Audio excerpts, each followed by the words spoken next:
WisdomWolf back. We are back with another Mr. Ballin'. We've got wait. What's the name? A dramatic historical fail with a huge plot twist. Hey yo, let's see what he's talking about in this one, man.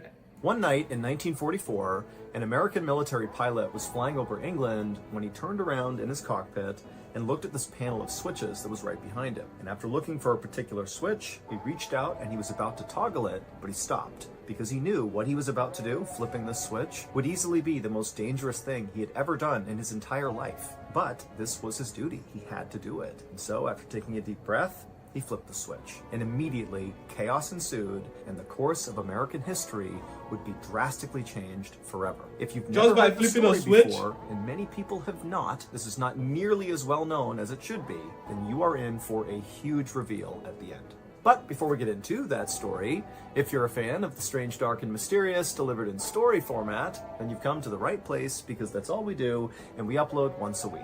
So if that's of interest to you, please secretly log in to the Like Button's computer and then transfer all of their Bitcoin to your untraceable offshore. I like the way he always changes that. Every video he makes a new... So you don't miss any of our weekly uploads. Okay, let's get into today's story. Mr. Ballin', Mr. Ballin', Mr. Wires crossed. Alright, this is gonna be good, ain't it? At around 5:30 p.m. on the evening of August 12, 1944, a young American military pilot named Joe walked out of his quarters on his base in England where he was stationed. And as soon as he was outside, he lit a cigarette to calm his nerves, and as he smoked the cigarette, he began walking towards the huge hangar on the other side of the base where his plane was waiting for him. Joe had been preparing for this night for weeks. He and his co-pilot, a 35-year-old lieutenant who was nicknamed Bud, were about to step off on a top-secret military mission called Operation Aphrodite. And this mission was not only top secret, but it was so unbelievably dangerous that basically anybody who knew about it considered it a suicide mission. But Joe tried not to think about that as he walked towards the hangar. Instead, he tried to think about the reason he was here in the first place, the reason he had joined the military, and that was to defeat the Nazis. And what he and his co-pilot were about to do, Operation Aphrodite, was going to play a huge role in defeating the Nazis. Okay. So this was about 5 years into World War II, and at this point, the Nazis were actually losing. However, it was making them more dangerous, not less, because they were becoming very, very desperate. And so they were launching all these outrageous attacks, basically because they had nothing to lose. And one horrible thing the Nazis were doing at this time were dropping these things called vengeance weapons. Hitler called them vengeance weapons. They were basically these huge bombs that the Nazis would drop arbitrarily across. Bro, why does it look like a spaceship?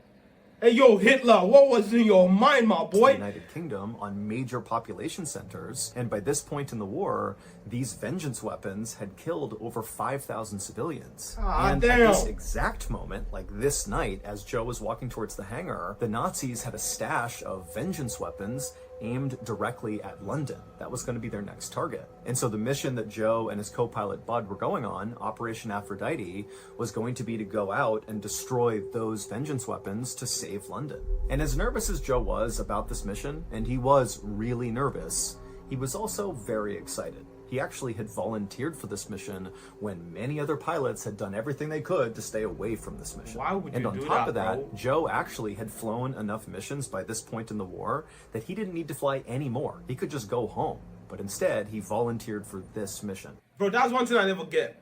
Look, I love the country. I love countries. I love whatever. But I cannot, for the love of me, volunteer to die for a piece of land.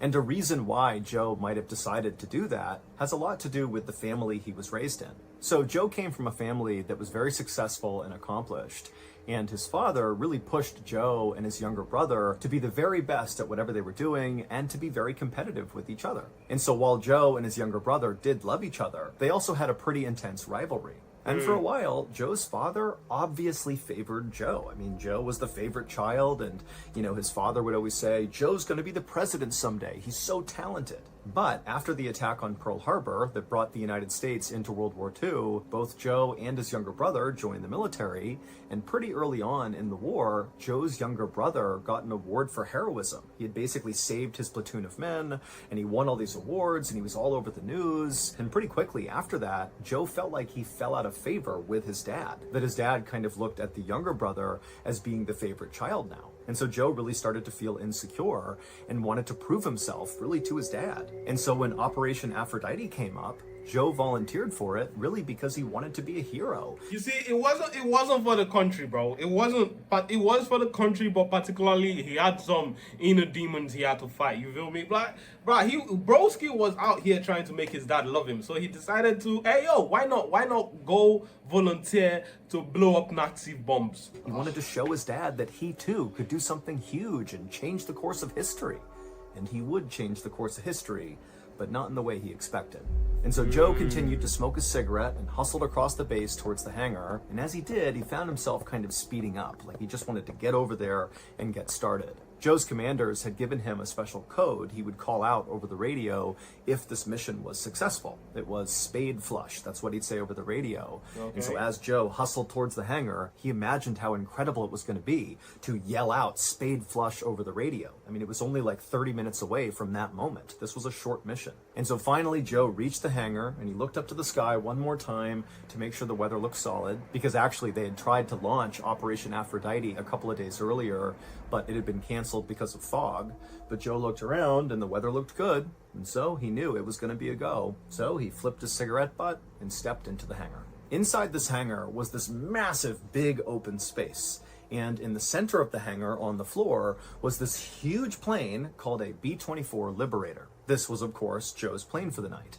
And so Joe immediately began walking towards the plane to check it out. Now, this particular type of plane was the type of plane Joe had been flying for the past 3 years. I mean, he'd flown many combat missions in this type of aircraft, so he was very familiar with it. But this particular B-24 was unlike any of the other B-24s Joe had ever flown. In fact, this aircraft was so unique, it was unlike any aircraft that any pilot in the American military had ever flown. I mean, this was really a one of one. And so as Joe walked around the outside of this plane, he began to notice some of these unique modifications that the mechanics had made to this aircraft. The most noticeable modification was actually the cockpit. Now, normally the cockpit had all these windows basically all around it, so the pilot could look in any direction and see what was going on, but obviously they needed to be protected from the elements. Okay. But this B-24 had all the glass removed except for one pane of glass, basically right in front of where Joe would be staring, just like a single windshield. And so it's almost like it was a convertible aircraft where it was all open air in the cockpit. And the reason for this change is because Joe and his co-pilot, during the course of this top secret mission, Operation Aphrodite, they would have to jump out and parachute to the ground. What kind of, oh my days, bro. Look, think about it. This was the kind of planes they had back then, bro. World War II, this was the kind of, what were they fighting for? Okay, I get Hitler was a little drunk on damn near everything. Hitler was a serious problem. But, oh my God, technology hadn't even advanced to the point where it was like, you know what? Technological advancement is our problem. I mean, for them back then, they thought they were the technological advancement. But, bruh, that war made no sense in no way. Which is why Germany is still, like, apologizing for it right now, because they've thought about it and seen that, bruh, we really started a whole ass world war for nothing. Bruh, Hitler needed to be stopped. And so by having this all open, it would allow them to do that much easier. And then why would you even volunteer to jump out of a plane? Another big modification to the B-24 is the guns that were normally located on the outside of the aircraft were gone, and they were replaced by broomsticks painted black to look like guns at a distance. But the visible changes to this particular B-24 were nothing compared to the massive changes that were hidden inside this aircraft. Because the top secret part of Operation Aphrodite was really this particular plane. The plane was not really a plane. It was more like a huge flying bomb.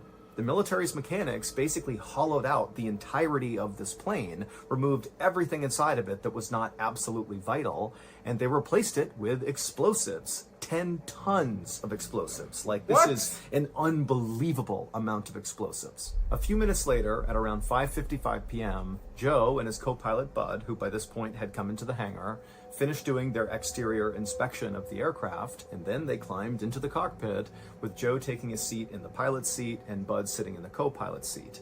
And even though the evening was cool, both men were visibly sweating. Once the pilots got the go-ahead to begin the mission, Joe fired the first engine and then turned to look at the ground crew all around them. Bro, he said both men were visibly sweating. I'd sweat too. I'm flying around with 10 tons of explosive, and I'm supposed to jump out of that plane.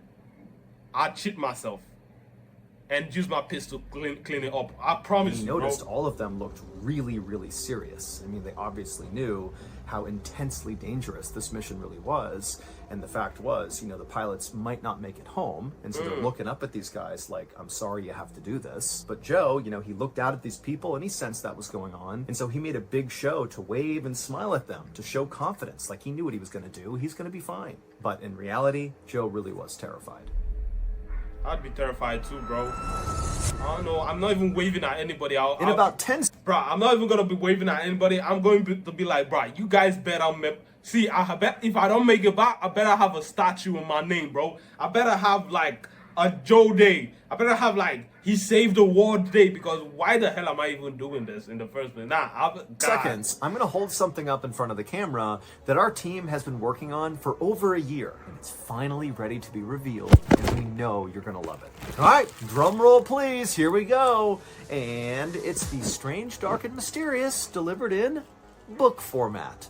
The official Mr. Ballin graphic novel, our first book ever. In this just stunningly beautiful anthology of stories are full stories that are brand new and have never been covered anywhere else on any of our other channels. So if you want to hear those new stories, you got to get this book. The book is not coming out until my birthday, October 1st of this year, but you can pre-order a book right now by going to book.ballinstudios.com. The link is also in the description. And if enough of you pre-order this thing, it'll make the New York Times bestseller list, which is so cool, but more importantly, that will show us there's big interest in books from the Strange, Dark, and Mysterious community, and we'll make more of them. So again, head on over to book.ballinstudios.com. Hey, yo, go pre-order pre-order them, bro. Oh, and also at the I'd pre-order one, but I'm broke. end of today's video, be sure you stick around because I'm going to go live on YouTube, and during this live event, I will tell you a little personal story from my time in Navy boot camp and how that actually led to the creation of this graphic novel. I'll also speak with some very special people that helped make this book a reality, and I'll share some other exclusive details about the book. Oh, and also I will answer any questions you might have about the book. So when this episode ends, just click on the live tab on my YouTube channel to join the live event with me. And again, go to book.ballinstudios.com and pre-order a copy of the Mr. Ballin graphic novel today and help us get on that New York Times bestsellers list.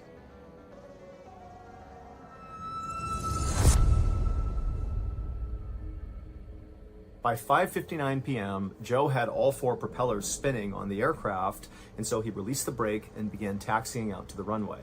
And as they bumped along, Joe and Bud became really aware of just how heavy this aircraft was. And now you're From all getting the aware, huh? explosives. I mean, every bump, this plane is lurching up and down and really creaking and making lots of noises. I mean, this was sketchy. Finally, Joe went full speed ahead, and he and Joe went tearing down the runway, and at some point, the plane did get lift, and it took off into the air. And then just up ahead of him were 6 other planes that had just taken off moments before, who were going to escort Joe and Bud to their target area. Once Joe got the plane to its cruising altitude, he and Bud kind of relaxed for a second and began preparing themselves for what was going to happen next. They had about 15 minutes of just kind of casual flying before the real work of this mission began. The vengeance weapons that Joe and Bud were going out to destroy as part of Operation Aphrodite were located about 120 miles south, just outside of this little town in the very northern tip of France. But destroying these weapons would not be as simple as just Joe and Bud flying over top and releasing all their explosives and flying back home, because the Nazis had buried these vengeance weapons deep inside the hills in this town in northern France. And so regular bombs... Nah, bro, these people, bro, nah, look, they had some crazy ideas. Germany, if you guys put the amount of energy you put into that entire war, if you had put it into like technological advancement solely, because with war comes technological advancement, you feel me? But like if you had put all that energy into something different, bro, I feel like the whole world would be better. By now we'll be living in a different planet. But no, you guys dug holes, buried bombs that look like spaceships, and just, oh my days, y'all had energy. Where did they even get the money? Wouldn't touch these vengeance weapons. They had to do it a different way. And the way they were going to do it was Joe and Bud were going to fly their plane directly into the hills. And the way they would do this is they would fly their plane as close to the target area as possible, at which point one of the other pilots that were in the escort planes would take remote control of the B-24 flying bomb. And then once they had remote control, Joe and Bud, who no longer needed to do anything, they would jump out and parachute to the ground. And then the pilot who was remotely flying this now vacant B-24 flying bomb, they would just set it on autopilot to crash into the hills. At around 6:15 p.m., just as the English Channel came into view, Joe toggled a switch on his control panel, and then after he did, he and Bud kind of held their breath for a second to see what would happen. And then a couple of seconds later, the plane kind of shuddered for a second and then leveled out. And then a call came over the radio from one of the pilots who were in the escort planes telling Joe and Bud that they had just successfully taken remote control of the B-24. So at this point, Joe and Bud are no longer flying the aircraft. They're just sitting inside of this flying bomb. Now, there were only two things left for Joe and Bud to do before they could bail out to safety. They would need to arm the plane, so basically arm the explosives and make them ready to detonate. And then after that was done, they would need to call out over the radio, spade flush, the code Joe was given, which would signal to everybody else that the plane was ready and Joe and Bud were jumping out. And so once Joe and Bud nodded to each other and kind of acknowledged that, okay, we're going to do the last bit of this mission, Joe turned around in his seat and he looked at this control panel that was right behind him, and on this panel was the arming switch. And so once Joe flipped this, he and Bud would have a very short window of time to safely escape the aircraft. And so it was kind of like, flip it, make the radio call, and get the heck out of there. But Joe and Bud had trained for this moment over and over and over again, so they were ready.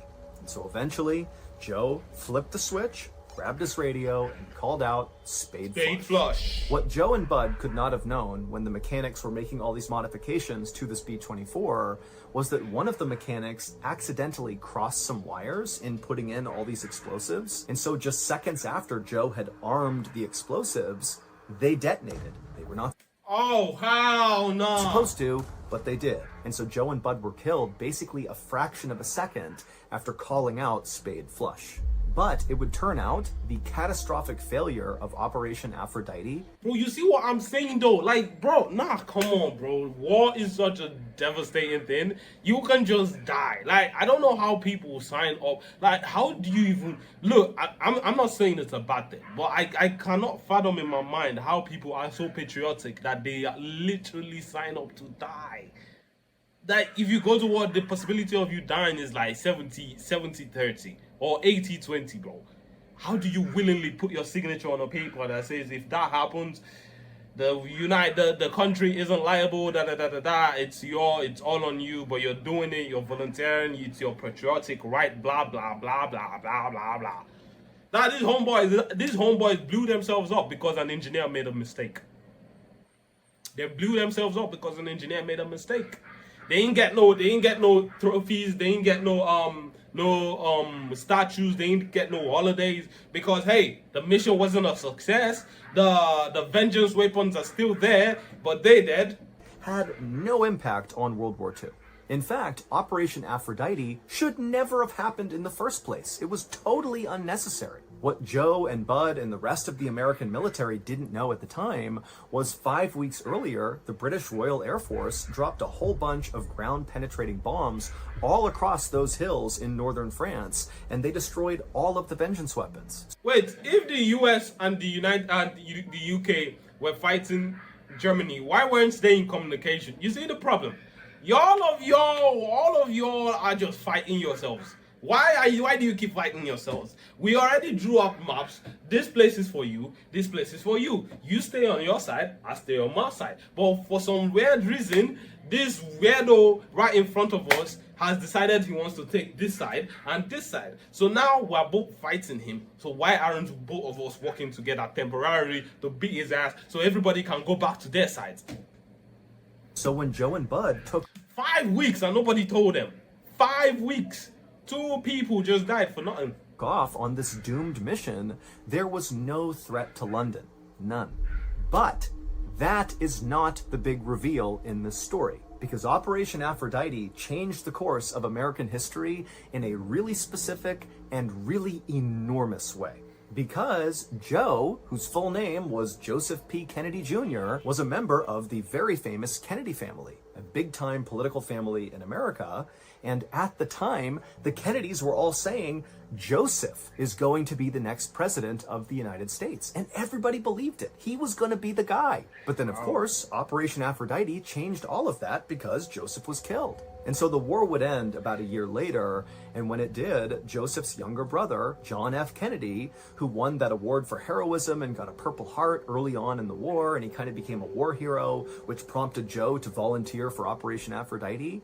Yeah, John would begin his unbelievable political rise. And by 1960, John F. Kennedy, JFK, would become the 35th president of the United States, even though he... Ah, that's on some bull, bro. That's on some bull, bro. Broski's brother had to die for him to become president. Nah, what kind of, nah, that's messy. That is what you define as a messy family relationship, innit? Oh my days, nah. So that's how it went down. Oh my days. Bruh, homeboy must have been the happiest man on earth when he heard that plane exploded. He wasn't supposed to. He was the second choice. It should have been Joe. Imagine how the United States would have turned out if Joe became president instead of John. Joe F. Kennedy, 40 Kiniko president of the United States, instead of John F. Kennedy. Ah, we gassed, innit? Bruh. Wow, like a lot of things would have changed. Just by one engineer literally changed the entire course of human... Bruh. Nah. As I mentioned earlier, I am now going to go live on YouTube. Bro, that is wild, my boy. That is wild, my boy. One engineer's mistake. Which is why, when I was in school, when I was in uni, one of my lecturers made this quote. He said, if a doctor makes a mistake in his job, he kills maybe one person, 2, 3, a couple tens. You know, if a doctor makes a mistake. Now, that's bad. But if an engineer makes a mistake, he's killing hundreds. Say an engineer makes a mistake when building a bridge, and that bridge collapses. I think I saw something about a bridge in the United States, Maryland, collapsing. If an engineer makes a mistake, hundreds, thousands of people die. An engineer makes a mistake in a building, hundreds. A skyscraper, hundreds. A plane, hundreds. Space shuttle, billions of dollars, which is technically hundreds of people, bro. But like, God, nah. This one man just changed it. Nah, that's crazy. But look, yesterday when I thought about the story, man, that was crazy, man. I didn't even expect John F. Kennedy to be dragged into this entire situation. But yeah, I'm gone, man. Deuces.